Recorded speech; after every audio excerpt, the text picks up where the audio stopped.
សួស្តីបងប្អូនបានឃើញនៅបានមើលវីដេអូឃើញនៅអានេះខ្ញុំ live បង្ហោះលក្ខណៈថតបង្ហោះបានបន្តិចបាទដោយសារបងប្រុសមួយគាត់ឲ្យផ្ញើទៅសម្រាប់លេងស្កានិងលេងទៅទាបងប្អូនយើងធ្វើកងរៀងតូចល្មមបាទយើងមើលក្នុងវីដេអូរៀងធំដែរប៉ុន្តែតាមពិតរៀងតូចទេបាទកងវាប៉ុន3ធ្នាប់អីទេបាទហើយ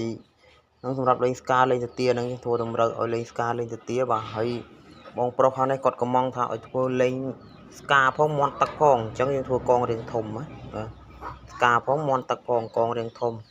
ឲ្យបងប្រុសម្នាក់ទៀតគាត់កំងជុងលេងមន់ទឹកផងហើយលេងថ្លុំកើតផងបាទនេះថ្លុំផងមន់ទឹកផងកងរៀងធំបាទធំល្មមវាធំជាងមន់ទឹកបន្តិចតូចជាងជុងថ្លុំពុតបន្តិចអញ្ចឹងយើងធ្វើគេហៅថាលួចបាទលួចឲ្យតូចធំជាងគ្នាបន្តិចហ្នឹងហើយបងប្អូនកំងគឺយើងកំងថ្ងៃណាយើងធ្វើឲ្យថ្ងៃហ្នឹងណាបងប្អូនណាបាទ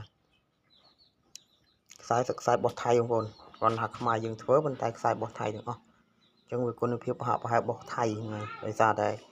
ទឹកដៃវាខុសគ្នាប៉ុន្តែគាត់ថាថៃគេធ្វើរៀងស្អាតជាងយើងតែគុណភាពដូចគ្នាហើយគេលក់រៀងថ្លៃជាងយើងអញ្ចឹងបងប្រុសហ្នឹងគាត់កំងលេង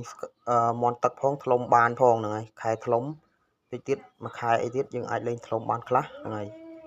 អញ្ចឹងគាត់លេងមន់ទឹកផងថ្លុំផងនេះយើងធ្វើរឿងធំនេះលេងស្កាផងមន់ទឹកផងបាទយើងធ្វើរឿងធំដែរ